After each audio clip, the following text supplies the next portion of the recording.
Buonasera e ben ritrovati con il TG Flash di New Sicilia, di seguiti i titoli più importanti del pomeriggio.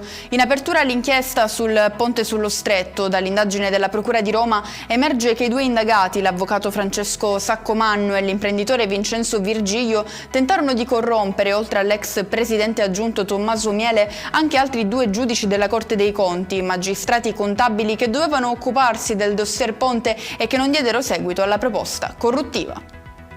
Incidente sulla Palermo-Catania in direzione del capoluogo per lo scontro tra un'autocisterna che trasportava gasolio e un furgone di operai ANAS, al lavoro fuori dal mezzo e quindi non direttamente coinvolti nel sinistro. Ferito e portato in ospedale invece l'autista dell'autocisterna. Salvato a Palermo un bimbo in fin di vita, protagonisti dell'impresa due carabinieri che a bordo della Gazzella sono stati affiancati dall'auto su cui viaggiavano i genitori di un bimbo privo di sensi, che i militari hanno accettato di precedere nel traffico con la sirena accesa per condurli fino al pronto soccorso, scongiurando così il peggio.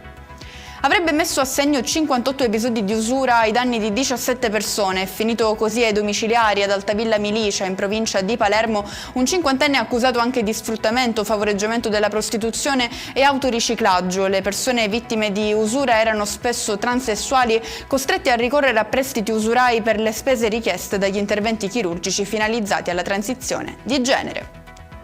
Chiudiamo con le previsioni meteo per domani. La Sicilia si conferma sede del bel tempo, con cieli sereni sull'intera regione, stabili le temperature. E con questo è tutto, prossimo appuntamento domani alle 13:30. Grazie per averci seguito, buon proseguimento di serata.